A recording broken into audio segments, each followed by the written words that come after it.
Ready, aim, fire.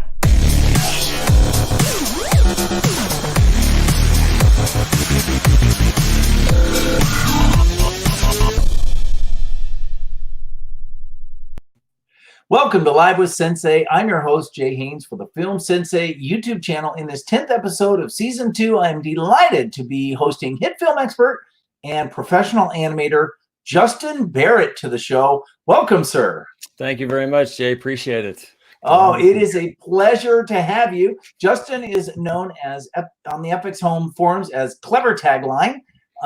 So if you have any questions for Justin, please ask away. Now is your chance. He really knows his stuff when it comes to HitFilm and animation, all those kinds of things. Also, I want to give a few shout outs, so please leave a comment in the chat room so that I can recognize who is in the house today as well. Before we get into our conversation, I do want to announce that next week I will have Frank Salinas coming back, also known as Spider Hank on the FX Home forums. Frank is the creator of Filmer. Filmer is a stepping stone application between HitFilm and Blender, hence the name Filmer, and he will be giving updates on the application and talking also about what is coming up in the future as well. After next week, I will have Mike Miller back. He is Trium23 on the forums, and he is going to be talking about 3D model workflows in HitFilm and other applications, but mostly in HitFilm. That's going to be a great show. And also I have Zach Allen with Zach Allen Productions coming on the show in March. Justin, did you see Zach Allen's tutorial for FX Home? He did the hammer, the Thor's hammer tutorial. I don't know. I haven't watched that one yet. No. Oh, you know, he's a young man. He's a teenager, and he is really, really super talented guy. And yeah, anything that he does is on my list of things to watch because he really knows his HitFilm stuff. He's really something. So as people trickle in here to the live stream, I do want to give a few shout outs. Let me see what I got here. And we have 4K Productions. Terry, good to have you, sir. Hey, what's going on? And also IVH, or 4H. His name's actually Ivan, and it's good to have you too, Ivan. If you're in the house and you haven't put a comment in the chat room, please do so. And I'll give you a shout out here. Let's jump right into today's conversation. Justin, again, thanks for being here, sir. I really appreciate it. My pleasure. Can you tell me a little bit about yourself and your history and what you've done in the past and that sort of thing? Well, it's funny you mention that, Jay. I've actually got I've got a slideshow. So part of what I do is I teach a class online for beginning animators to learn how to use Maya through a course called Anim School. And so I've actually got a slideshow that I use for that. I thought it'd be a great way to just kind of walk through a lot of the different steps I've been through from childhood up until now. So great, perfect. We can use that. Let me just pop that up on this side here. Okay. And let me pop back over to the right window so I can share. Hold on. Let's do. Okay. Might need to do that in a different tab because I can't get back over to the streaming tab like I thought I could. That's all right. You should be able to share. Hit the share tab or hit the share screen button, and then you can share a Chrome tab. That's where I pick it. Okay. Yep, and that's where you pick it. That one. That's the one. Okay, let me get that launched here. There you go. My story. Okay. That's it. That's it. Here we are. There it is. Once upon a time. All right. So I began my computer journey way back in the good old Commodore VIC-20 days. Hey, me too. Yeah? Yeah. Holy cow. We never talked about this before we came on, everybody. So just this is total, coincidence here. But yeah, VIC-20 was my first machine. I was a nerd even back then. Read computer manuals in bed over comic books most days. Earliest programming stuff was on the VIC-20. I actually did some assembly language programming on that machine. So that was a ton of fun. Oh yeah. But all 3.5K of memory in here. 3.5. Now we had the 16K expander, so we had 19K. So we were come on the block at that point. Oh man. Yeah, you were the envy of everyone, I am sure. Oh, that's fantastic. Yeah, so a lot of fun memories from back in those days playing with the VIC-20. Yeah, that would be like 84, 83, 84, something like that. Somewhere Maybe in that 85. range. Yeah, I Yep, don't know the yep, yep. exact numbers. I'm gonna put the question mark in there because I can't quite pinpoint exactly Maybe when that 80, was. 82. It could have been. It was pretty early. I upgraded to a Commodore 64. Well, that's what I did next. So that was my Oh, first machine that I bought myself was the oh, Commodore nice. 64. Oh, yeah. So got that, and again, kind of focusing a lot on the multimedia side of things. So playing with the audio and some video stuff here and there. A lot of the demo scene stuff I kind of picked up on, downloaded demos and things for it, and just had a blast on that. Oh, great. Same kind of thing once I jumped up to the Amiga 500. That's where I first began seeing a lot of magazines and stuff like 3D animation stuff, early 3D animation for home computers. Mm, But back at that time, I mean, my machine couldn't handle that kind of stuff at all. And right. so I was just kind of watching from a distance, trying to figure out, okay, when can I get my hands on some animation software and play around with this stuff and to kind of figure out where to go with all this. At the same time, though, I was also doing a lot of community theater. So I was literally hopping from show to show to show. We had a little teeny community theater group in the town where I grew up. I grew up in Port Angeles, Washington, population about 17,000 people. So they had a theater group. The next town over, Squim, had a theater group. And then there was a group that did a big musical production on the Olympic Peninsula every year. And so I was literally hopping between shows, either on stage or backstage. I was, lights and sound and props and all kinds of fun things to just really soaking up the theater scene. Took off a couple years to serve a mission for my church, came back from that, dove back into the theater scene once again, and was still trying to figure out where I want to go with all this stuff, because I had the computer side of me and then the performance side of me, and like, which way do I want to take all this? And that's when I first got my hands on Lightwave. Mm, So the community college in town right there had a video production program. They had a video toaster. And for those that don't know the video toaster, it's basically a hardware package that plugs into an Amiga 4000 and has, animation software, Lightwave, it has a switcher, it has chroma key, has a bunch of other stuff tied to it. And that was all hooked into the video production studio there at the college. Well, the guy that ran the program didn't know a lot about the software side of things. And so he said, hey, if you want to come in, just do whatever you want and, figure things out. So I just taught myself how to use Lightwave. But back in those days, doing character stuff was really tough to do. You didn't have the kind of fine-tuned kind of control over the joints and the bone structure and things like that in Lightwave. And so I kind of leaned a lot more towards flying spaceships and flying logos and a lot of simpler stuff like that, and experimenting. Actually, through that program, met some friends, and we had a very short-lived video production business for a while. We kind of collaborated together on like the video production side of things. I did all the animation for the spots we produced, but it was like less than a year, and then we kind of broke that up. But that was about the point. I was trying to figure out like which way again do I want to go like long term with all this stuff. I knew that I wanted to do some kind of animation at some point. And then I happened to see these little films from a company called Pixar. mm. So the public library had a video production course. No, video production. Sorry, my brain's on the college still. They had videotapes of a lot of Pixar's early shorts. So I saw Tin Toy and Red's Dream, and of course the classic Luxo Jr. Sure. And that's the stuff that really got me thinking, okay, it's not just flying logos and spaceships. You could actually do storytelling with this stuff, which took me back into my theater, my performance interest. And so I was just keeping a really close eye on Pixar. I also had like a lot of the Mind's Eye videos back in the day. So I saw some of the storytelling happening through other companies, but Pixar just really had this, this lead ahead of everybody else as far as story went. And then of course, Toy Story came out. Mm. And even the trailer for Toy Story made a big impact on me. I can still have a clear picture in my mind where I was sitting in the movie theater when I saw the first Toy Story trailer come up on the screen. Mm-hmm. I couldn't tell you what film it was in front of, but it was like, I knew it was Pixar. And back in those days, their name wasn't in the credits. So it was a Disney production, but I just knew it had to be theirs. Mm-hmm. So that's kind of what cemented it and told me, okay, I can take what I like about acting and take what I like about CG and go after a character animation career.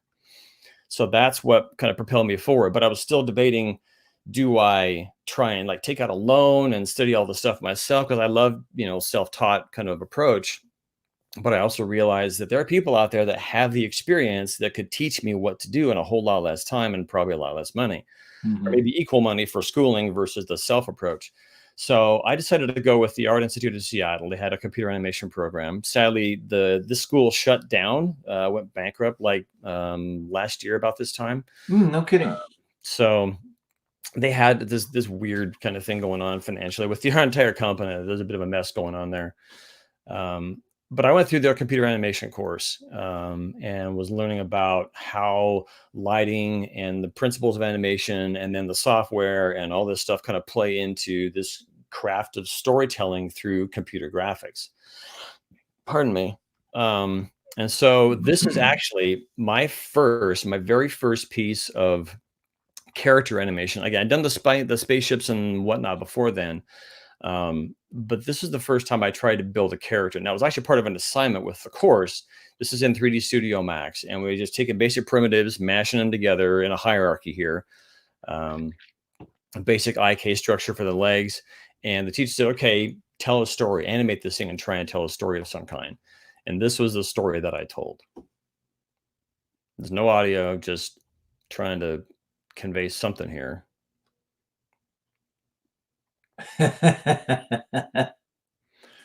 So nice. It was passable. And at the time though, I thought, okay, this is my masterpiece. This is what's going to get me opening doors to go out and, you know, and do cool things.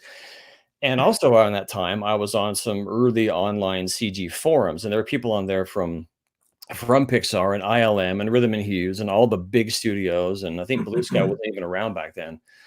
But you know, a lot of companies and people were on there, and then a lot of people wanting to get into the industry also, and they were sharing their work and getting feedback and all kinds of cool things happening. So I was very proud of this, what I now know is a piece of trash. And I put that up there and I said, hey, you know, what do you think? And I'm expecting all kinds of accolades and yeah, come work for us kind of stuff. And I got ripped to shreds, and rightfully so, because it's not all that good.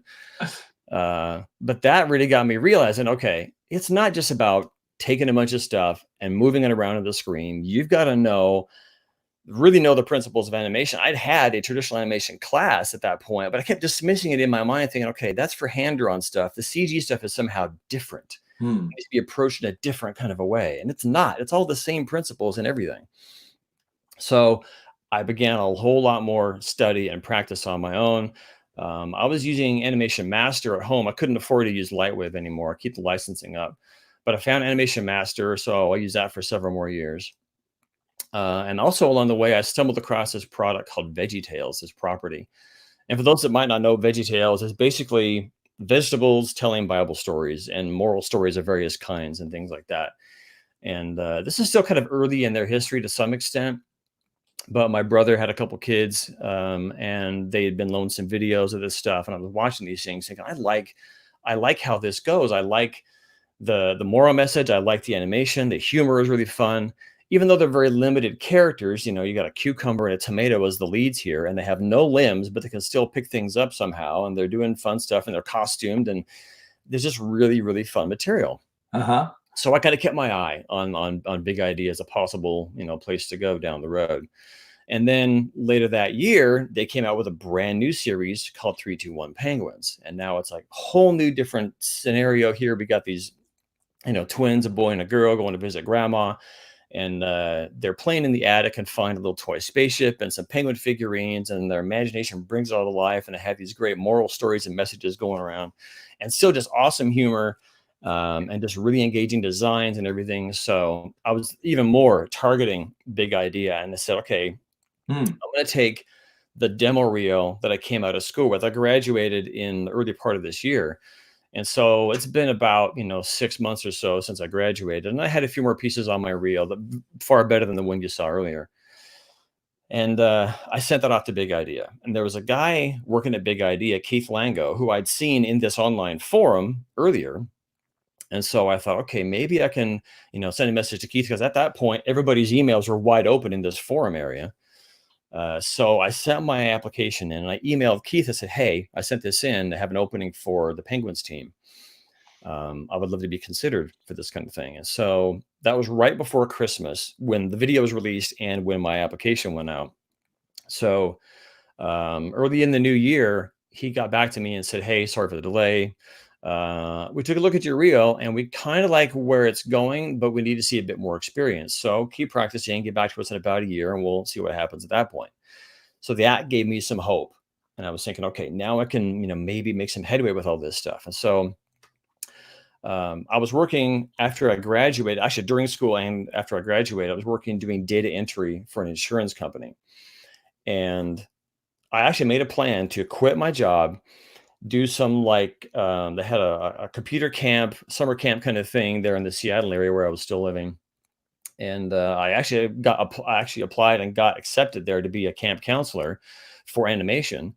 And I thought, okay, I'll do that. I'll take some other odd jobs. I'll just find some way to scramble through the next, year or so and give myself more time to practice animating, and then I'll reapply. Well, like literally a couple of days, I forget how long this was, after I quit my job, I moved to an efficiency inside somebody's house in Bellevue, and I saw another opening pop up on the Penguins team.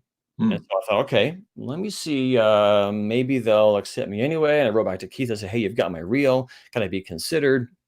He wrote back and I said, well, we still need to see some newer material. I'm thinking, what can I do for this? And about that time, I'd also been looking around, reaching out and applying. And I had begun a test for a company in Dallas called Real Effects. And they were working on a project and they were hiring people remotely to work on this thing called Paw Island. Long story short, it never got off the ground. But they were sending out this character rig for Animation Master, which I've been using for a number of years, and an audio file. It said, animate this character to this audio. And then we use that to figure out, okay, who we want to hire on for the job.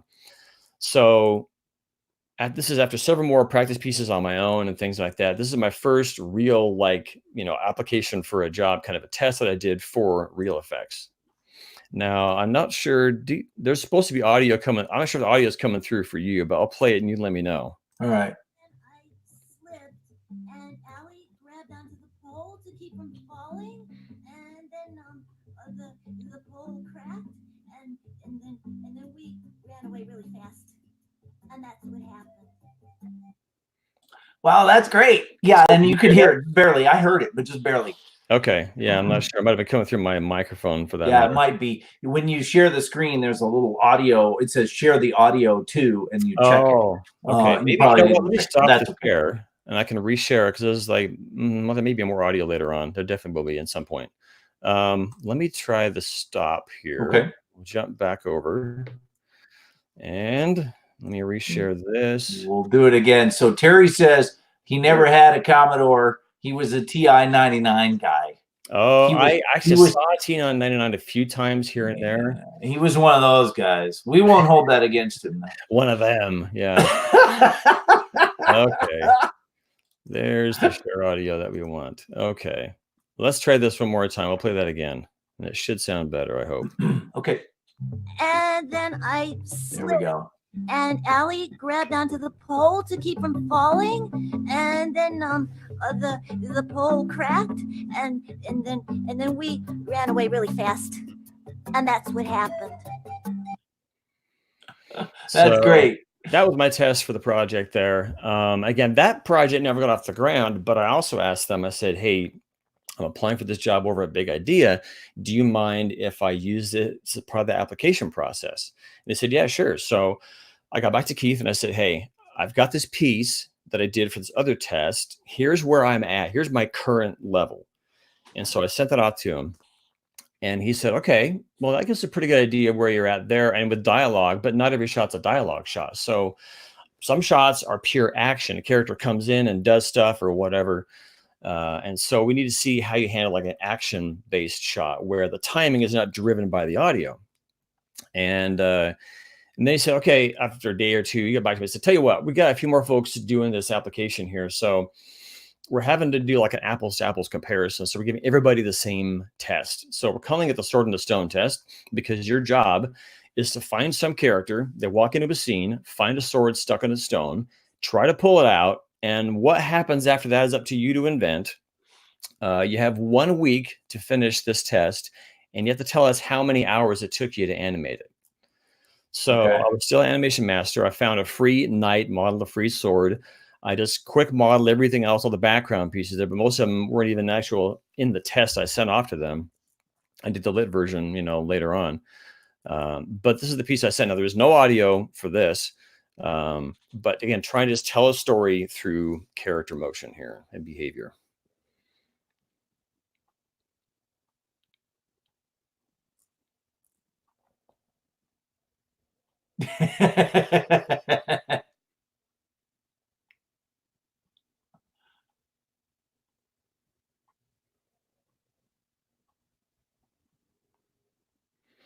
That's great. So I had a lot of fun putting that together. That was about 48 hours over the course of a week. I wrapped it up and sent it off almost at midnight, the day it was due. Wow. I got a call the next day from Big Idea. They do a quick phone interview, and then from there they scheduled an in-person interview. They flew me out from Bellevue out to Chicago for an all-day interview process. So I was interviewing with not just the Penguins team, but also like other producers and directors around the studio. That was their process back at that time. And flew back from that late that night after all day of interviewing. And then the next morning, they called me and offered me the job. Nice. So that was my first job in animation, working at Big Idea on lots of cool projects, even the first movie project there, which was a ton of fun. Right after we finished The Ballad of Little Joe, we were starting to work on the next video, the Snoodle's Tale. And we had like a lot of layout done at that point. Some of the character voices recorded. Did some actual voice work on that myself and some background stuff. I'm also background in Little Joe. I forgot about that. Oh, cool. But they had some financial problems come down. Long story short, big financial mess at that point. And so most of production got laid off at that stage. I'm just like a month shy of my 2-year anniversary with the company. So virtually everybody got cut. So I went from there to a studio in New Jersey called Digital Production Solutions. They're a sub company of IDT, a big telecom. That lasted for just shy of a year. It wasn't the best environment for me, unfortunately. And so I left that to actually take on a freelance job for Real Effects, a company in Dallas I applied for earlier with that KeyCap project. They hired me to work on, they're wrapping up production on a direct-to-video G.I. Joe kind of direct-to-video feature. So I finished up on that. They hired me full-time after that. So I moved to Dallas at that point.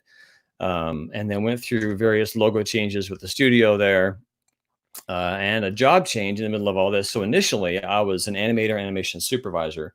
So I worked on, this is like a handful of things I was on there. So a lot of fun stuff. The Boz video series, I was supervisor on like 5 or 6 of those videos.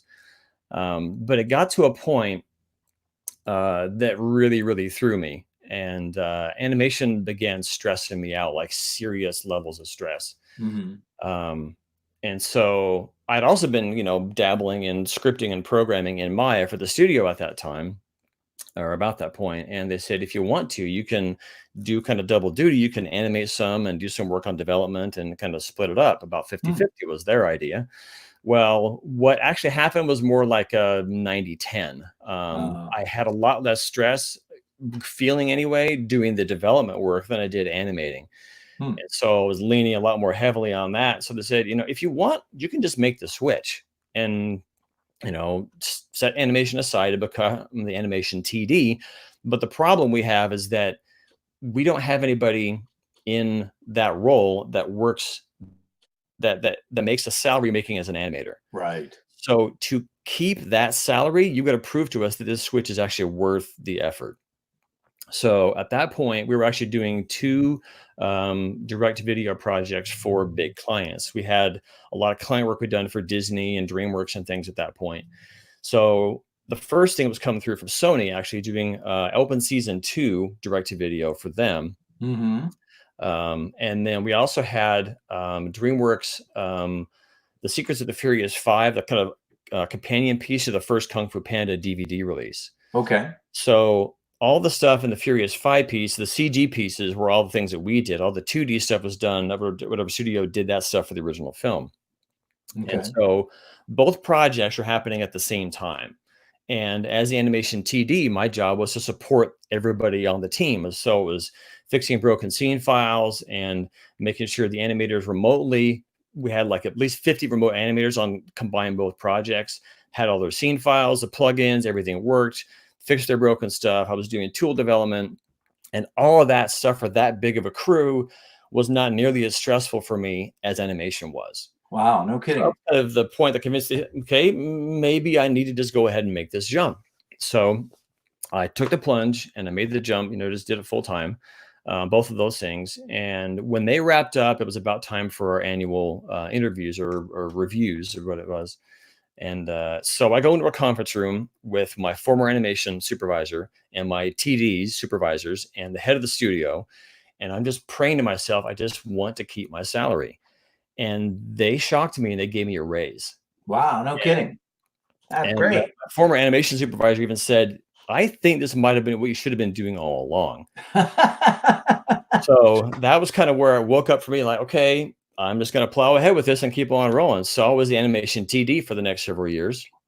Continue to work on, again, lots of really fun projects there. Wrapping it up with the Universal Studios Minion Mayhem ride film. That was a big technical challenge, but still, tons of fun to work on. Just a cool project. But about that point, I was getting stir crazy. I was doing, trying to still fill the acting bug on the side. I was doing some voiceover. I was doing some community theater and whatnot. And I was just like, I wanted to get out and just be more active and do other stuff. And so I took the plunge and decided, okay, I'm just going to go take the freelance route. That was a bit of a challenge for me to deal with at that point. But I thought, okay, I can go, full-time combination of voiceover and acting and figure out how to make all that work. And in the end, it actually became a weird mix over the next couple of years of us morphing through various, ideas of what I want to do for work and whatnot. So acting and voiceover, again, were like, I thought would be the pillars of this kind of continuing, ever morphing career. I was still doing some programming on the side, but not nearly as much as I thought I might. I was still doing some animation, but again, I was trying to also avoid that stress level that came in with my former animation stuff I'd been doing. So I was keeping a pretty tight lid on how much of that I took on. What came to be the biggest chunk of my freelance work ended up being something I didn't expect at all, and that's sports marketing. Oh, and really? Cool. Specifically, the side of it that deals with like the entertainment side of the business. So working with the teams that are responsible for like the cheerleaders and the drum lines and the mascot and all that kind of entertainment themed stuff that goes into, the game, whatever kind of game it is. And so that was one big piece. And also kind of on the side, I got hooked on this online database program called Airtable. And so I use that for a ton of tracking stuff for all kinds of work I do with my current full-time job, which I'll get to in here in a second. But I also had done some consulting work for people who just wanted to build better databases and learn how to use the software more effectively. Sure. So that took me to the current point, and I've been pushing to go full-time with some of the teams I've been working for previously. Didn't really hit anything in that vein, unfortunately. And so we plan to make this move out here to Las Vegas last fall because my wife's parents are getting older and needed some help. And so my thought was, okay, I'll take it easy, kind of not push anything too hard. Well, a week before we left the Dallas area, we get out, I'm looking online and see things, and I find a job opening for a team out here, a full-time position. So long story short, I applied, get the job. I started January 2nd. And so I am the director of community relations for Las Vegas Lights FC, which is a USL Championship League soccer team. Oh, wonderful. So a lot of what I do with them is coordinating mascot activities, handling donation requests, scheduling players for public appearances, and also some marketing things here and there where they want me to do video pieces of various kinds. I've been doing some of that in HitFilm, and we'll kind of go over a few of those a little later on. But that's like the big overarching and a bit of the somewhat long story that got me to this point. Wow, fantastic. That's So. great. Well, let me give a few shout outs here. We'll see who's still here in the house. We've added some people. We have HitFilm University has joined us. Yo, Mike, good to have you, sir. Mike, what's going on, man? Wolverine is in the house. Courtney, Mermaid Clover is here, but Sans, wait a minute, where did she say? Sans Frank. No Frank here. Must be at home taking a nap or something like that. Let me see here. And here's a question. Do you animate the mouth manual or script? Oh, always manual. Always manual. I was a big proponent of accurate lip sync. I, for some reason, got hooked on facial animation and lip sync in the early part of my career. I never really felt like a lot of the automated scripts out there did a very good job at getting, even for cartoony kinds of stuff where it's supposed to be exaggerated, I just still didn't like how it was approached, the kind of results you got out of it. So I was always about hand keying everything with the face. Right. I want to show off Justin's website. It's justinsbarrett.com. And he does, videos and blogs and tutorials and all that kind of stuff there. You've even done some tutorials for FX Home, right? I remember your Lego tutorial. Yeah, that was a really cool tutorial. Oh, thank you. Appreciate that. Yeah. I think you've done a few other ones too, right? I'm sorry, what? You've done a few other tutorials for FX Home as well, right? Yeah, I did a couple for them. Lego was one. There was a two-parter that I did with the animated lines. That was at the end of 2018, actually, if I remember it right. One in there, and I'm trying to remember the other one that I did for them. My brain's kind of shut down right now as far as man, I can't remember either, but I remember I remember that you did that. Here is Justin's Internet Movie Database page right here. Yeah. All of the stuff that he's done. Ice Age, man. There's something here. You have something new on here. An actor. Is it an actor credit coming? Filming? Area 57? Is that you? That one is long gone. I did one day of filming on that one and then just realized it was not a good fit for the project.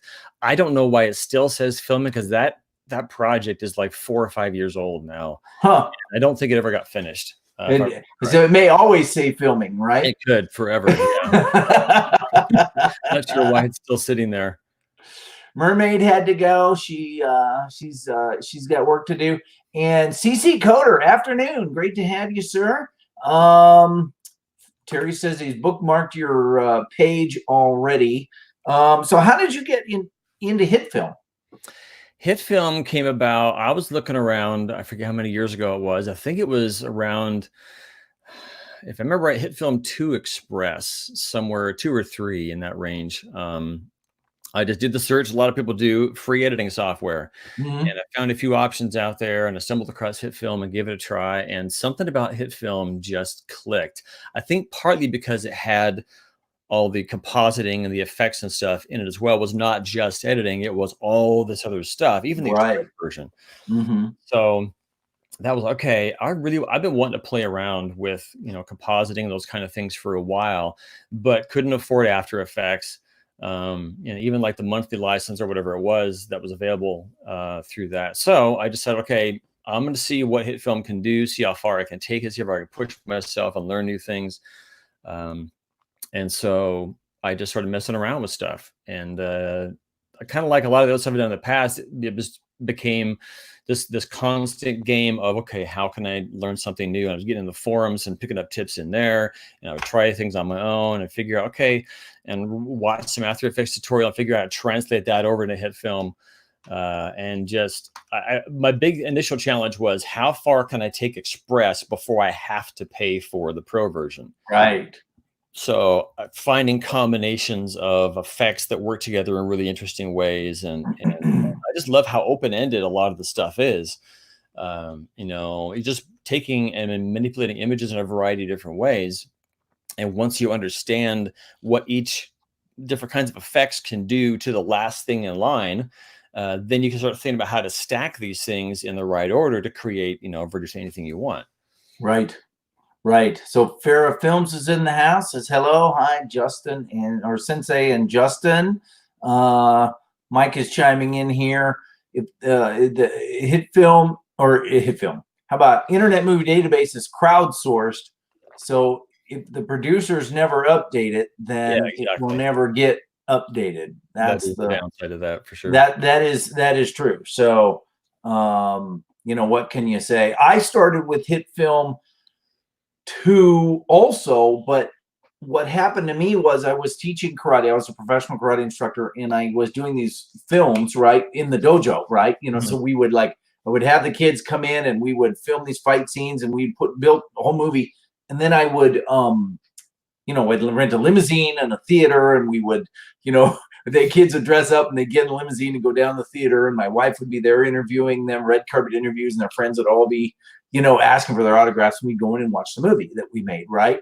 And I did a couple of these just, bare bones, just with a little Sony flip cam. And then I said, I got this really great idea to do this really comical,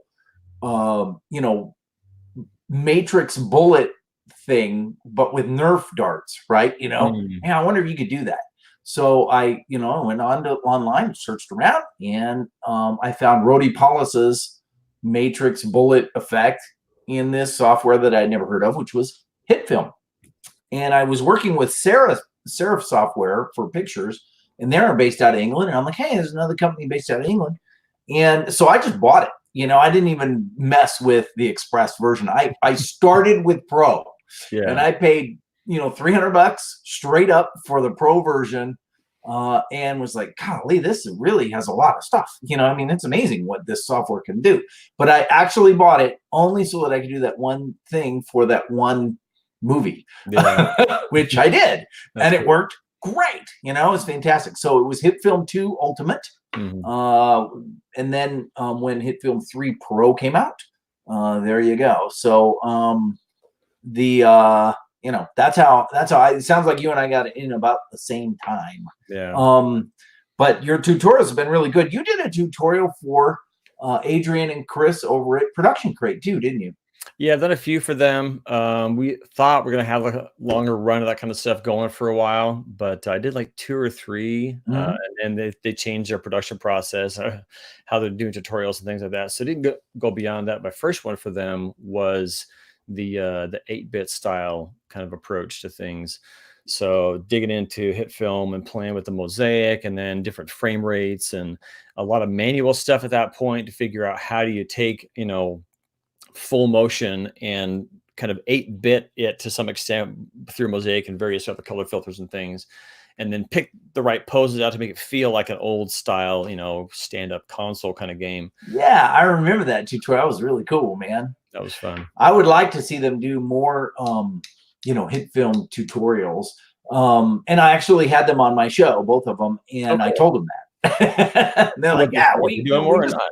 We need to, and I told them, you don't get Justin to come back, and they're like, yeah, if we forgot he had done those, we gotta get in touch with him. I said, well, and then I said, well, he just moved to Vegas and he's busy, and they're like, oh, we didn't even know he moved, So at any rate, I was putting a plug in for you, I appreciate it. Trying to get there. Terry says 2 Ultimate is what caught my eye, but I had to wait to upgrade to a computer to run 64-bit. I had the computer, and I was able to immediately start working with it. So any questions for Justin, post them in the comments section here. Would love to hear what you have to ask him about animation or whatever. So you animated who on VeggieTales? It was whatever characters were in the shot at the time. So if I got a shot that had Pog Rape and Mr. Nezzer, then I did Pog Rape and Mr. Nezzer. Oh, okay. So you animated them all. Yeah, pretty much everybody. Cool. Wow, that's great. My son loved VeggieTales when he was a little guy. Oh yeah. Yeah. Oh yeah. Now he was born in 2005, so we were watching them in reruns by that point. But he Yeah. loved that show, Yeah.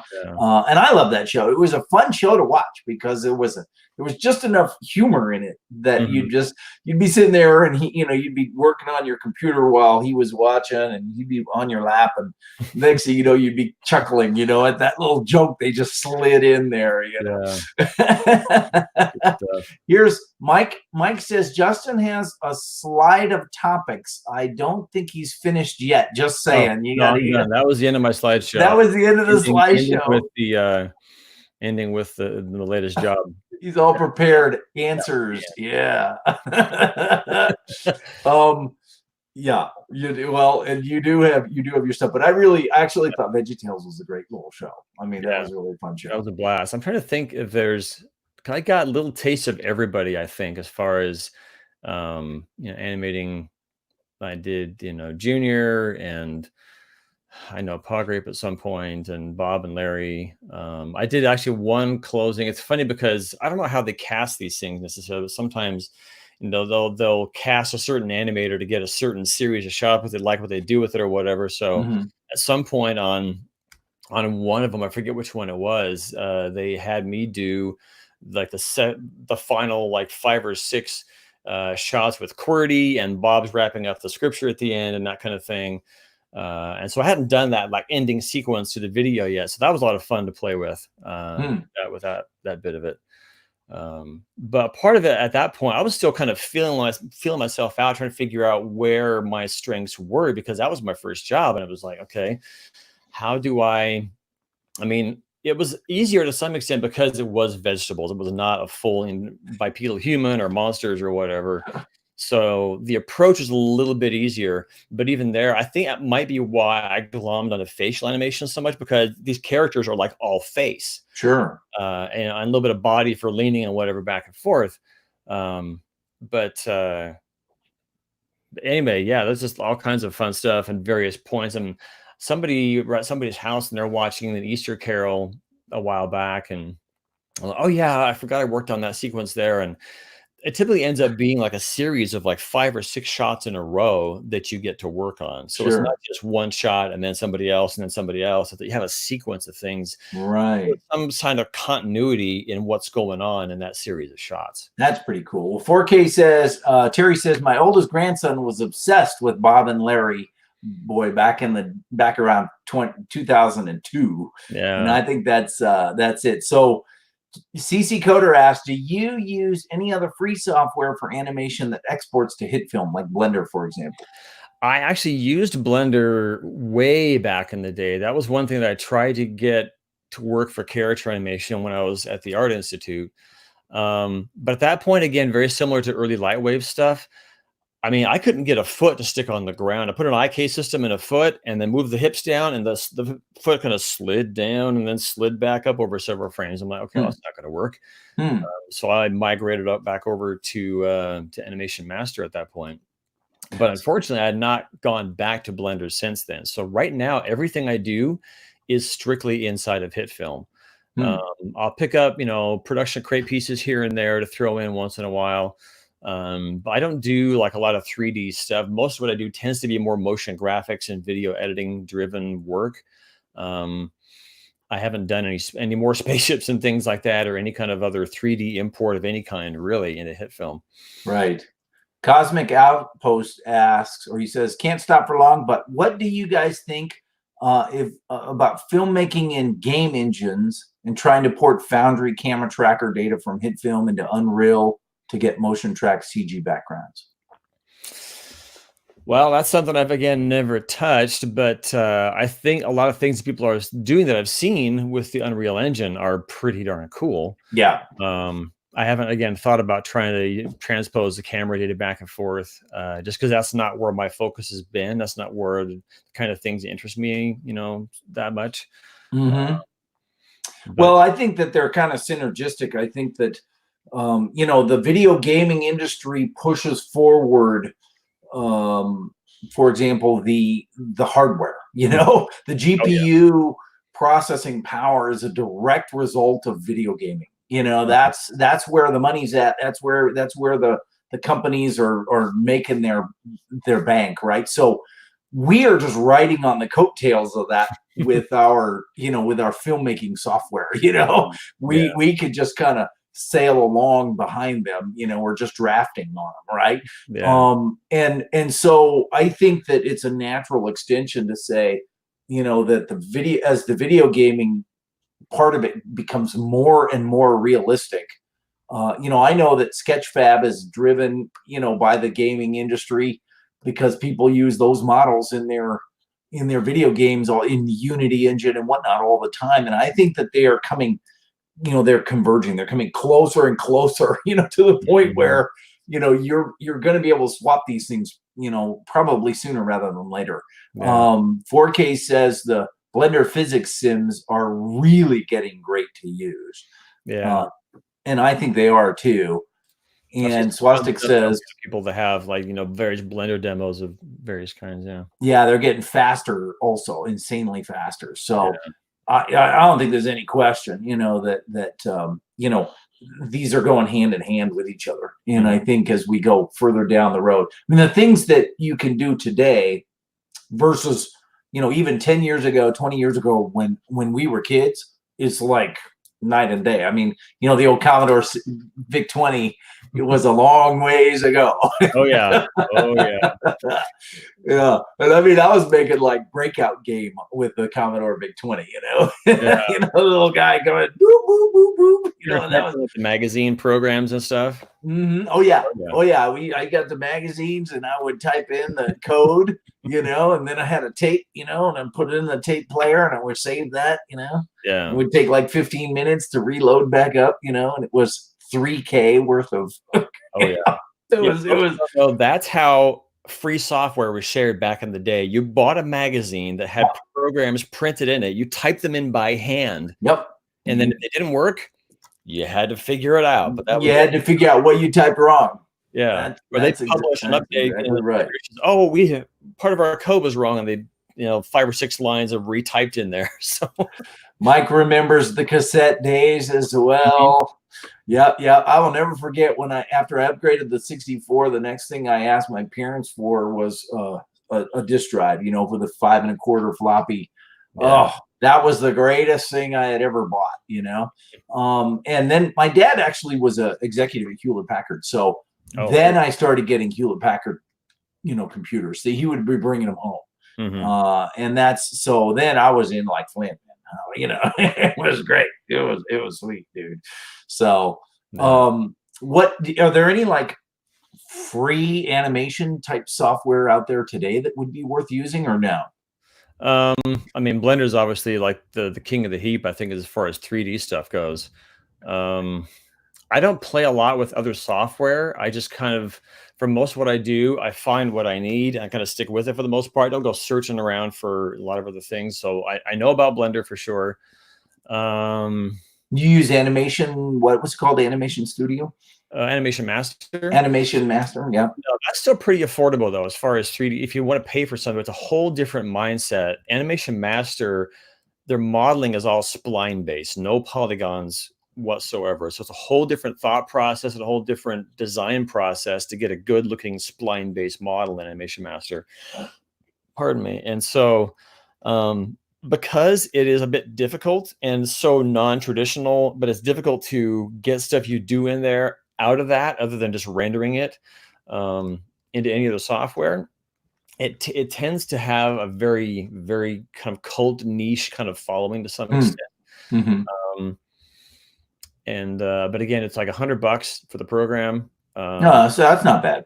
Not bad, but like I said, I haven't used that in a number of years. So I don't know what level of updates they've done over that intervening time. I would imagine there's a few.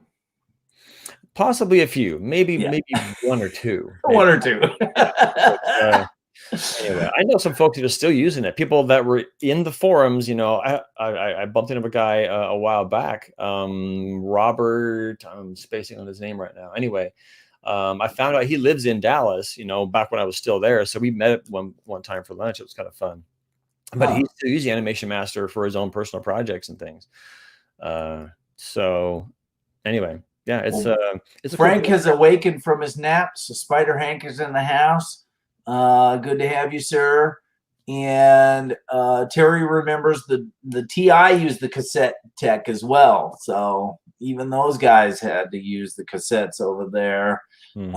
Terry says Armor Paint. I just recently did a couple of back-to-back tutorials on Armor Paint, more like a review of it than a tutorial, but it is, there you go.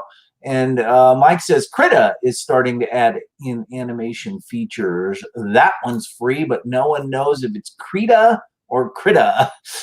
I just called it Krita. Krita? I called it Krita. I just want to call it Krita. That's how I don't even know. Yeah.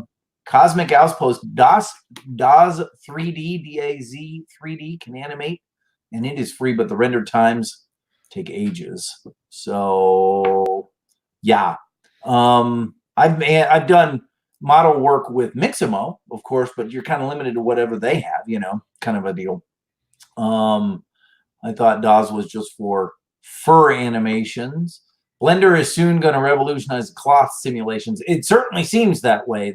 What they're showing off certainly looks unbelievable. Yeah, I've seen a few videos, some of their updates here and there. So yeah, I got some cool stuff coming up. So you teach animation, is that right? Well, I teach the software. So I teach with Anim School. I was with Animation Mentor previously. And with Animation Mentor, I was teaching animation. So earlier classes as far as bouncing balls and basic body mechanics and stuff like that. What I do now is all about how to use Maya. So it's intro to Maya. It's really all it is. So walk them through basic interface stuff, basic animation features, basic materials, basic everything, so that when they get into their intro animation classes, they're not trying to figure out the interface itself and where everything is and that kind of thing. Right. That's cool. And that works is that going pretty well for you? It's going pretty well. Yeah, I've been doing that for about 6 years now. So coming up on starting my 7th year in just a couple months. So and that's an online program, so anybody in the world can log into that. Is it live taught? Yeah, it's live. So all the sessions that I teach, I do a lot of slideshow, like the slideshow we saw earlier, my backstory, that's from my course. So I did not prepare that for this thing today. That's actually from the class I teach, the very first session of our 11-week term.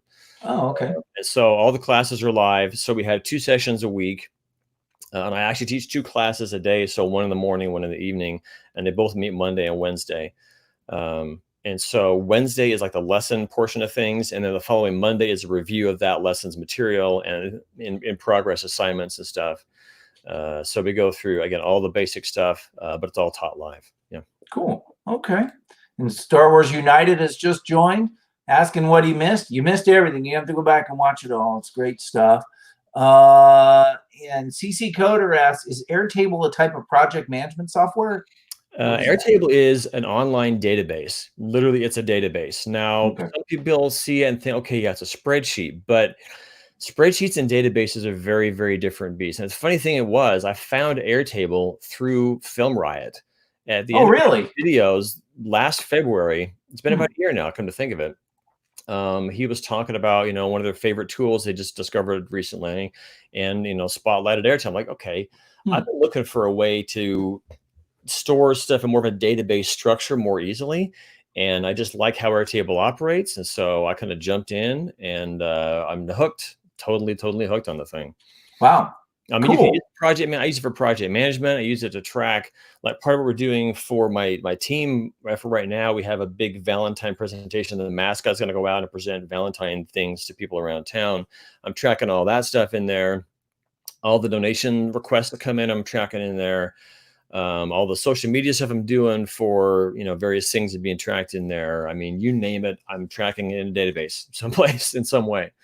Nice. And we're working for your sports team. You do projects in HitFilm as well.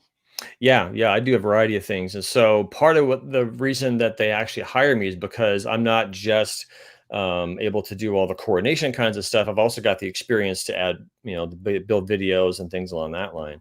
Yeah, that's great. And so I've been doing a few pieces. The first piece I did, I can pull up on the screen if you want. Sure. You're more than welcome to share it. So they were about to release the new their new schedule for the upcoming season. So our season begins in March, but like a couple weeks ago, the big clamor was, when's the new schedule coming out? And so let me pop over here, and I put this up on the HitFilm forum. So those who have seen it there have seen pretty much what's going on. But let me back out of this. And I think this is the newest version. Yeah, there it is. So let me see if I can screen share application window. Actually, no, let me pull up in QuickTime. That'll be easy. I'm ready to share the application window directly. There you go. Don't forget to check the audio part of that. Right. If there's audio. Okay, open this up. So they had a graphic designer working remotely designed this whole layout for them, this cool circular layout that shows all the different games throughout the season. The team is called Las Vegas Lights, and so a lot of their branding ends up being very neon based. Their colors are blue, yellow, and pink, very bright, kind of popping colors. And so I asked the designer of this piece to split out, I'm guessing she did this in Illustrator or something like that, but split out all the different layers for me, which she did very graciously, and it popped those into HitFilm and start playing around. Okay, how can I animate and bring this stuff in an interesting kind of a way? So let me try this now that I've got QuickTime open here. I can pop that in. I don't have the share audio option when I go with the application window. It must be all right then, huh? You must automatically share it. I don't know. We'll find out. We'll see how this goes. Let me know what you hear or what you don't. All right.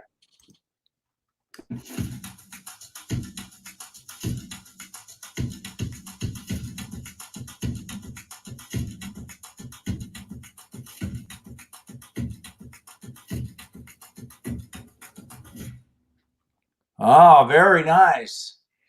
So I had a lot of fun playing around with that, trying to figure out how to layer all the different pieces together, and how do I, how do you just take the basics of all this stuff and animate what's going to work in, all the layering, right, different things. So the one piece that is in this that is not in the original design is that kind of audio driven waveform in the background, that circular wave going around the thing. Yeah. Everything else was part of the original design and just split out layer wise and right. And you added the waveform to it in HitFilm. That's simple enough to do.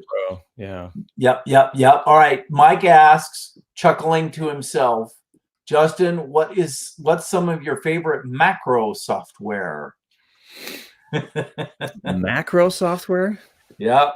I'm thinking like, what do you think in macro software? This must be an inside joke of some kind here. Frank says Justin has the coolest tutorial voice.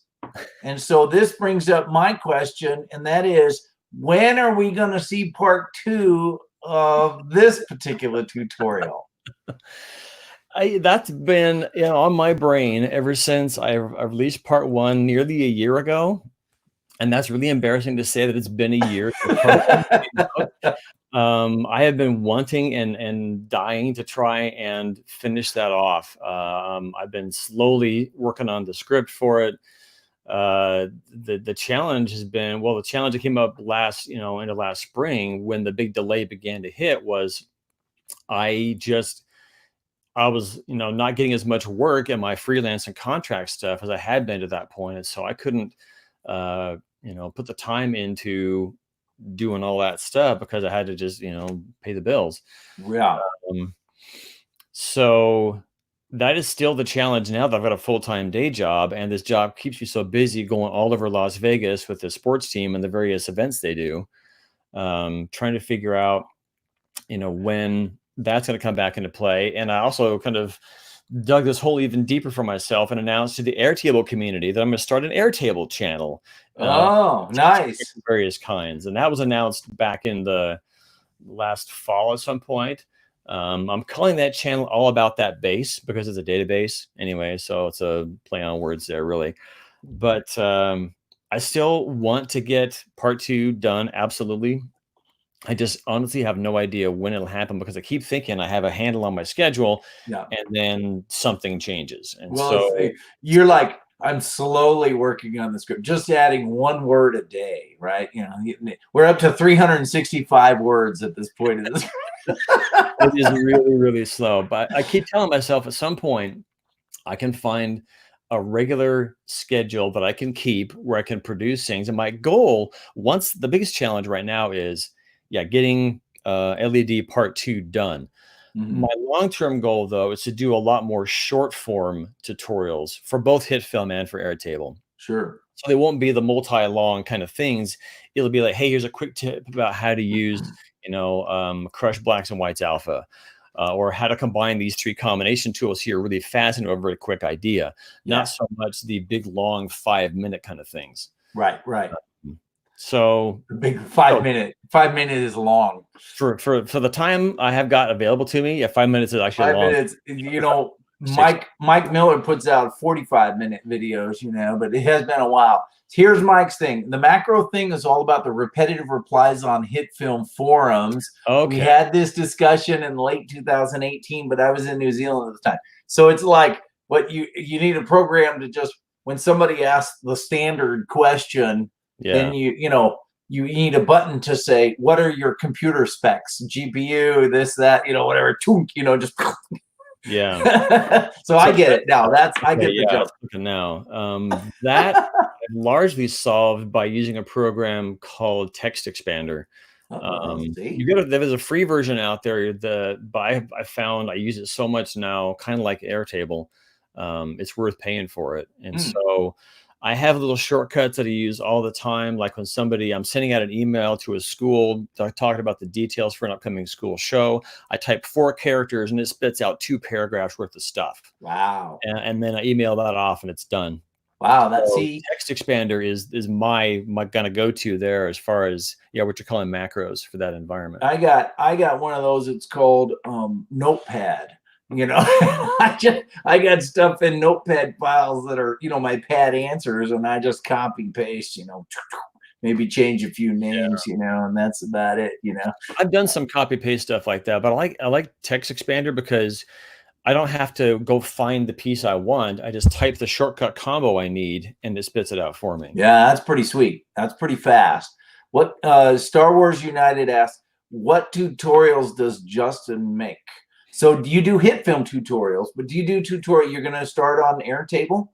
I'm hoping to start on some Airtable basic stuff. Again, kind of focusing on the quick tip ideas to kind of get you more familiar with a certain formula function or a certain feature of the software, maybe talk about new features when they come out and stuff like that, but focusing more on quick digestible bits you can use immediately and get doing stuff more efficiently. Yep. And then you also teach live how to use Maya. Yeah, so the Maya stuff is all live. Yep. And where I can, I'm hoping to get back into, the Airtable or the HitFilm side of things with more tips about that. I've got a name design for this whole thing. I've got branding ideas for this whole new series I want to do. But again, that's the far-reaching kind of pie in the sky approach to what I want to do with all this stuff. Right. All right, I'm going to ask you my standard question now. Since you've never seen a Live with Sensei, this question is new to you. So I'm going to go ahead and fire it on you. This is a question I ask all my guests. Everybody has to answer it, and no, hemming and hawing is allowed. All right. All right. Here it is. Hold on. There we go. Oh, no, I'm on the spot. Star Wars or Star Trek? Oh, see, I got a hem and haw because I like bits of both of them. That's not allowed. Here's the thing, though. I go back a long way with both of those. It's tough. You ask me a favorite about certain things, and I cannot. And here's why. I never got super deep into either one. When I was a kid, I was exposed to both. I had Star Wars toys. I watched the Star Trek shows and whatnot. I enjoy watching both, the series and the films and whatnot. But I never found one that I glommed onto more than the other. So it really is a 50-50 thing for me. That's too bad because you got to pick one. I got to pick one. Yeah, let's see. Yep, it's required. So Mike says Doctor Who should be your answer. A lot. So here's what happened. What happened was that I was one of my very first live streams early on, and somebody threw that in the as a question in the forum, Star Wars or Star Trek. So I said, Star Wars. And so then people started responding in the forums, and it was like, oh, here we go, Courtney says Starfleet 100%, right? So then I said, all right, I'm gonna keep a tally here. You tell me, and I started hashtagging it, and we got down to 50-50. I mean, it was half and half. And then, so I had a guy, his name's Bill. He runs Coast to Coast Drones. Mm-hmm. And I've had him on my show, in fact, and everything. And so he had voted for Star Trek. And so I had marked him down for Star Trek. Well, then a few minutes later, here comes another YouTube channel named Drone Therapy. And he voted for Star Trek. And I realized, hey, that's the same guy. He's cheating over here. I told him, you can't cheat unless you're voting for Star Wars, in which case I'll allow it. Right? So then that became the big, every guest I've ever had now, I'm requiring the answer. And here's the thing though, and that is that Star Wars was really in a big lead, but now the lead is cut down where it's almost even at this point. So you could make history here if you answer incorrectly. Yeah. So you gotta make a choice though. And it's tough because I'm starting to think even deeper about kind of what I like and don't like about both. See, you sound like Josh Davies. He hemmed and hawed for 10 minutes on this thing before he finally said Star Trek. So what did Josh say? He finally went with Star Trek. And with Star Trek, really? Yeah, and he went with Star Trek because he said in a television format, you can really build characters and you can really tell long stories and really have these huge, nice, lovely arcs of the characters. And that's what he really enjoys, in his entertainment, in his content that he consumes. And I can appreciate that. That's cool. So and he's right. Television format allows for a much bigger, longer arc, right? And it's only logical. Do it for Spock. I gotta say, I'm leaning towards Star Trek. Okay. Partly because of that. Partly because I think I connect with the characters more in Star Trek. And maybe that's because of the whole, you have a series of, hundreds of episodes. You get to, really explore who these people are, the different races and whatever else. Star Wars. Now, as far as films go, they've both had good films and they both had horrible films. Mm-hmm. But just thinking as far as, which one do I feel the best connection with, I'd probably say Star Trek. Star Trek. Well, I'm sorry you won't be coming back ever. No, I'm just kidding. I'm just kidding. Oh, look, the connection just died. It's a mystery. Oh, look, he's gone. Yeah, Mike said he answered Babylon 5. And he actually did. He refused to answer my question, despite the fact that I pushed him on it for. If I were to say something else, it probably would have been Doctor Who, which he mentioned earlier.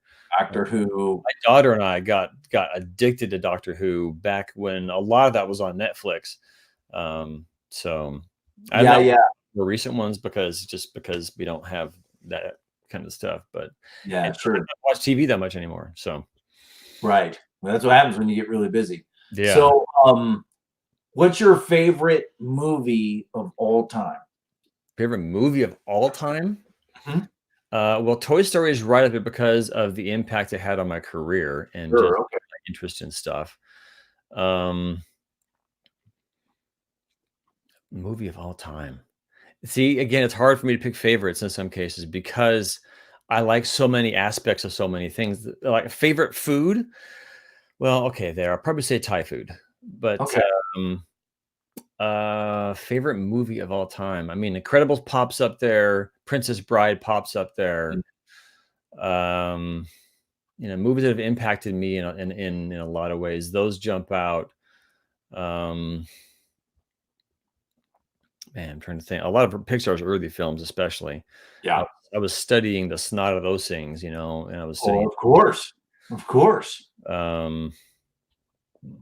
Pixar is like the perfect combination of excellent animation and storytelling, and I mean, just everything you would want in a fully length animated feature. Yeah, they got a lot of cool stuff going on. I haven't glommed onto some of theirs. There's still some I haven't seen. I have not seen Inside Out. I haven't seen Inside Out either, and my whole family's seen it, and they were, oh, it's wonderful, but I don't, I'm sure at some point I'll actually get to see it. Yeah. Sure. They have the new one. I can't even think of the name of the new one coming out from the makers of Inside Out. Like, okay, I haven't seen that one yet. What is this one next? Yeah, the next one. Anyway. Yeah, I think probably so Toy Story, would that be your favorite Pixar film? No, probably The Incredibles. The Incredibles. Yeah. Yeah. There were so many things. There was like a certain kind of quantum leap in some ways, for me anyway, with certain things they did with The Incredibles compared to a lot of earlier stuff. Now, the early stuff was still really cool. But that one is like just leaps out at me as like one of my favorites of their list. My original favorite was Cars. I love that movie. I just love the story of the whole movie until Up came out. Yeah, and Up was really good. Yeah, Up was just Ratatouille. And I had no expectation that I was going to like this movie at all, which is why it took me by surprise, and so, but okay, what's your favorite Star Wars or Star Trek movie? How about that? One of each? No, just in general. Any of them? Pick one. I mean, the first Star Wars film, I still have memories of seeing that in the theater with my parents. Yeah, me too. Certain scenes jump out. One of those we saw at a drive-in theater, when I was a kid. So that has a very strong memory for me. Sure. And I like the earlier ones before all the updates, were added to them and that kind of thing. So I mean, Episode 4 is right up there. Yeah, that's my favorite also. How about Star Trek? Star Trek? It's been a lot longer since I've seen Star Trek films. You like the new ones? The J.J. Abrams? I really, really like the first one that came out. That kind of the newer series of things. With Kelvin Timeline with Chris Pine. Chris Pine, yes, I loved that one. That was really cool. And even the one, the second one they did where they had Benedict Cumberbatch as like the bad guy in it. As Wrath of Khan, as Khan. Yeah. So it's Empire and Wrath of Khan. Both of those are really good. Obviously, Empire is considered by many people to be the greatest Star Wars movie ever made. Yeah, and Wrath of Khan. I mean. Ricardo Montalban, that's one I have not seen in a long time. So I had the impact of his role is not quite as strong in my mind. Well, it's my son is into Star Trek, and so we watched all of Next Generation, then we watched all of DS9, then we watched the original series, then we watched Enterprise, and now we're in the middle of Voyager. But in the meantime, we're watching, we watched the original movie and this and that, and his favorite movie is Wrath of Khan. He just thinks I had a stretch after high school. I was trying to figure things out. I worked graveyard shift at a radio station for a while, and I had my VCR. I could program it to record certain things, and I would record like a late night episode of Next Generation every night before I went to work. I'd program it to do that. And then I would get home at like 6 a.m. I would watch the episode I just recorded and then fall asleep and take a quick nap and then get up and do my thing, go back to work that night. So I had this running routine of watching a lot of Next Generation stuff during that time period. Yeah. Well, and that was about the time. You must be pretty close to the same age because, I was in college when that came out. And, So my college routine involved the next generation. Yeah. That was part of my college routine for sure. Very possibly. We could have an age guessing thing here if you want to go that route with You're probably 2 years. Already had some of this come up, I think, in the HitFilm forum. So I think some people know where I'm at. But if I was going to guess your age, I would say you're probably 2 or 3 years younger than I am. Okay. I am 52. Oh, wow. Yeah, you're pretty close. I'm 48. Oh, 4 years. I was so close. Very close, though. Very, very close. So I graduated from high school in '85. And so by the time Next Gen came out in '87, I was already a sophomore in college. Yeah. So that's how I know. I guess. Plus the fact that you had a Commodore VIC-20 when you were a kid and that kind of stuff, Yeah. So there you go. Oh, Mike, Mike is off. Yeah, I think we talked about this in the forum. He probably knows it. Mike's in our age group as well. Yeah, he's up there with us. So I joke we're old, but Terry might slap me. Yeah. So, well, I think we've been at it for a while now. Maybe we ought to wrap it up. What do you think? Time flies. Cool to keep going. People have more questions. If you have any questions, now's the time to ask. Otherwise, we'll think about wrapping it up. We've been here for about an hour and 15 minutes. Believe it or not, it's hard to believe that we're hanging out this long, and everybody's hung with us here the whole time. So 62 and a half. There we go. There you go. Now, yeah, no, we're still young people around here. Really. Yeah. I mean, it's I don't think 52 is that old, to be honest. Of course, I'm still training. I started training in Brazilian Jiu-Jitsu, which is a young person's sport without any question, but and I teach knife fighting and stick fighting and stuff like that today. Yeah. Oh, it's great, That's so cool. yeah, so I think that keeps me young. And makes me feel old at the same time. Yeah. Have you had Terry on the live stream? No, I would love to get Terry on the live stream. Well, come on, Terry. That's you right there. And I'd like to get Lynn on the live stream too. So look at 50 is the new 30. Original Big Bob is right. Yeah, I got a few grays coming in here. I've been creeping in for several years now. So. What I do. All the evidence right there. They're out. That's right. You better believe it. I just got to the point, when I was young, 80s, everybody had long hair, and I had long hair too. I had a mullet in high school, so it just got to the point where it was like, this is too much work. I mean, what's wrong with me? So I cut it to a flat top, and now I'm like, you know what? I just get rid of it all, So now when I go to dry my hair, I just, there we go. There you go. Don't have to spend any time at all. So, here we have a question. What should I be willing to spend on computer hardware if I'm not earning anything? Hardware has never been my thing. I've never enjoyed tracking and figuring out all the hardware ins and outs. I built a Windows machine years ago. Try to figure out, make sure all the parts are compatible with each other and that kind of thing, and didn't enjoy any part of the process. Yeah, I'm the same way. I have somebody who helps me figure that out. I have a friend who is an IT guy, and he's really good at it. And I go to him and I say, hey, can you help me out? Boom. And he's like, oh yeah, here we go. And the next thing you know, he's hooked me up, and it's funny because he says, well, what do you need? I said, I need a gaming machine. That's what I need. I need a machine that would play video games of today and play them well. Okay, I can do that. And he hooked me up. He got me some really amazing, really good deals and all that kind of stuff. So Terry says he doesn't think he knows enough about anything to be a guest. Oh, come on. Right. Ditto. That's what I say. You do. We'd love to have you on. That'd be awesome. We can talk about whatever you want, even. And I got a couple of open spots coming up. There, about $600 from my boss. Yeah, I'm still working on trying to make that happen. I have not yet received final word on whether or not that's going to be a thing, or at this point, it's all waiting. I spent the better part of last week here at home working on, 2 Facebook ads in HitFilm, trying to get that wrapped up. Nice. So that's the cool thing. They let me work from home if I need to.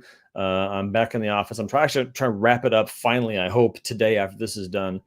And then Monday I can head back in and get my other stuff taken care of. Because some things I just can't do from home. I don't have all the pieces I need to assemble donation packs and all those lovely things. And yeah. The forum gives. You can always go to the forum and get a lot of really good advice on upgrading your on everything, anything. Exactly. Yeah, and CNK is the one that gave me the recommendations for that $600 package. So once I get the buy off on what that dollar amount can be, I'm gonna go back to him for sure and get his help. Very, very. He knows what he's talking about too. He really seems to. So there you go. Even come on, Terry. We all believe in you. Who here even believed in mermaids before Courtney was on my show, right? I just clicked who Mermaid Clover is. I've seen the mermaid videos on the forum a while back. So kudos for those. We're going to get you on here too.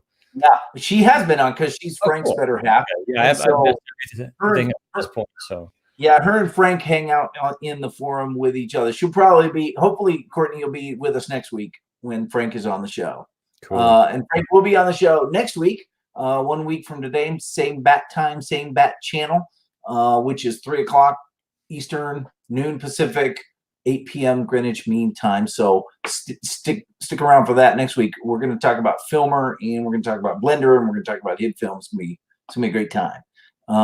Look at this. He doesn't even have a microphone.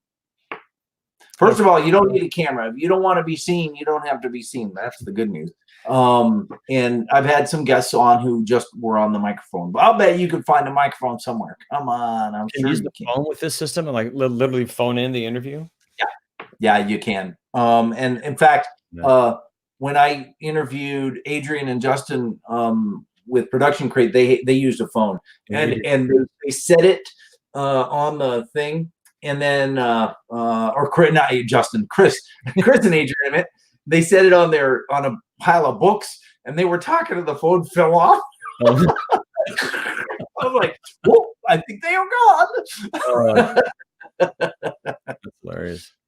There you go. Here's what you do. Ask your boss for a personal assistant so we can get more tutorials. It's getting to that point because there's still more stuff coming that I think I'm going to be responsible for that is in the works right now. So I may need some help. There you go. Frank has just upgraded to the Galaxy S10 Plus. So see, now you have no excuse. You got it. No excuse. You're in like Flynn. Oh, I should bring in the Blender guru someday. Boy, I should ask him. You never know. Yeah. All he can do is say no, right? What's his name? Andrew Price? Andrew Price? Adam Price. Andrew Price. Andrew. I think his name's Andrew. He's really knowledgeable about Blender. Oh my gosh. So knowledgeable. That's a good idea. Well, I think we probably ought to wrap it up. What do you think?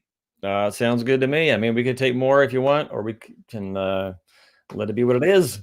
Any other questions? Get them in here now. I do want to let me show off your website one more time. We probably should show that off. To shout about. I actually redesigned the thing with a new template for it back in. Part of what I was doing is I was kind of killing time during the holidays, is redesign that thing. I just went with a very basic, bare bones kind of a look to it right now. I don't know when I'm going to get a new post on it again. About December 20th, I think is that last one you see right there. It says December 20, 1990 or 2019. I mean. So yeah, it's very, very seldom updated. I'll put it that way. But yeah. Stuff goes out there. Yep, absolutely. But that's the JustinSBarrett.com and clever tagline on the forums. You still hang out on the forums. Trying to get back into it. Yeah, I know you're not, as active as you once were, but you're still hanging out there and watching different things, right? Andrew Price, that's his name, Andrew Price. Thank you, Terry. And Stefan Pearson also on from Udemy. Yep. I am working on a new Udemy course myself. I have a Udemy course on HitFilm Express. Oh, cool. great. Yeah. I was seeing something about that a while back. So Yep. Yep. And it's done very well. People love it. And it's got good reviews, and a lot of people have bought the course, and it's so I'm just thrilled, you know. So I'm working on a new one now. Nice. And actually, I have front loaded 4 videos, tutorials, and so all I have to do is fill my dance card for Live with Sensei, and then I will have the whole month to work on that Udemy course, and that's my plan. So There you go. Very cool. Trying to manage my time. That's what I'm trying to figure out is how do I front load as much as possible? I'm gonna like batch produce a bunch of stuff, get it in the hopper, and that way I can work on work and stuff, and maybe once a month batch produce another, 3 or 4, whatever. Yep, that's what I do, and everything's great until FX Home releases HitFilm 14, you know, just on a random date without me knowing anything about it, you know, and I go, oh no.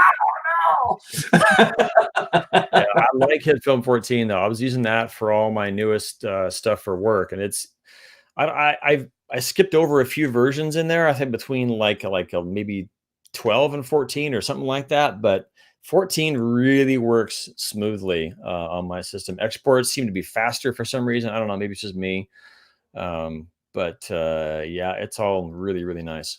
I think that they have, you know, added support for the rendering process for more powerful GPUs, the NVIDIAs and the AMDs and things like that. And so I agree. And I actually ran some base tests to see, you know, and it's funny because, you know, like HitFilm 2 Ultimate rendered pretty dang fast. I mean, it was quite impressive. But as they've added more, you know, bells and whistles, it's slowed down, you know, the rendering of it. But now it's kind of back up, and HitFilm Pro 14, even with all the bells and whistles, still renders as fast, you know, the fastest of that they've ever had rendered. So cool. Even though it's a lot heavier software, I mean, you know, so it's pretty cool. It's pretty cool. And you know, the material overrides and the Foundry tracker and all these new things that are in there are just astonishing. I mean, I haven't played with that stuff yet, but I want to eventually. Oh man, it's so cool. It's so cool indeed. Here's one, Flying Banana. Good to have you, Flying Banana. This is Andrew Kramer would be an interesting person to have on the live show. Boy, that would be a catch if you could get Andrew Kramer to come on. Yeah. I mean, what can he do? Say no, you know? Sorry, I don't have time for you.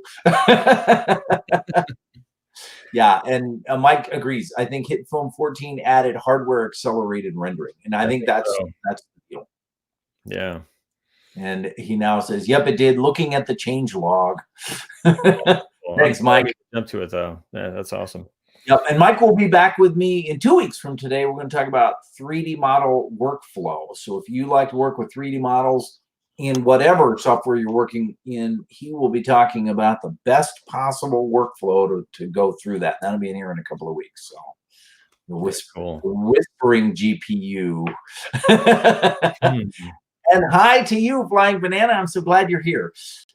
Any other questions for Justin before we wrap it up? You can ask him about animation and all the things he's done in that area. HitFilm. He's really really an incredibly knowledgeable person. I'm reluctant to call myself a HitFilm expert. I just like using the stuff and have fun with it. So. Yeah. Well, you know, what is an expert is really the question.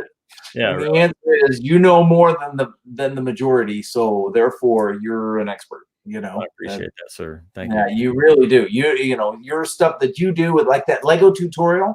I mean, that just floored me. That blew. You know, I had never even thought about going in that direction with those effects, and that opened up a whole set of doors to a bunch of ideas that I have since, you know, made tutorials on and did that kind of stuff. So that was one of those epiphany moments for me watching those Lego tutorials.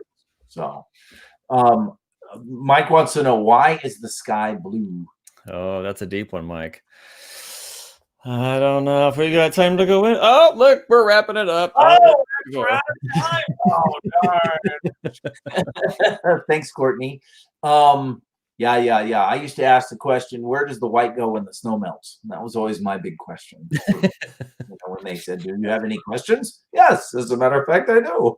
You can learn a lot about a professor or a teacher by asking that question. Let's see. Justin, you've got enough general knowledge from your background to be basically a generalist expert. That's interesting. I haven't heard that. Generalist expert. Okay. Generalist expert. That's cool. Right. That's right. I agree. Refraction from the ocean. See? Thanks. Only a mermaid would say it was the ocean that makes the sky blue. Yeah. I love it. I love it. All right. Well, I think we'll wrap it up then. What do you think? Thanks, Justin, for being on board. I really appreciate it. It was awesome having you. Thank you for appreciating the invitation, for sure. You bet. Would love to have you come on again. Maybe either a one-on-one or have a whole group of HitFilm users come on. We do that every once in a while too.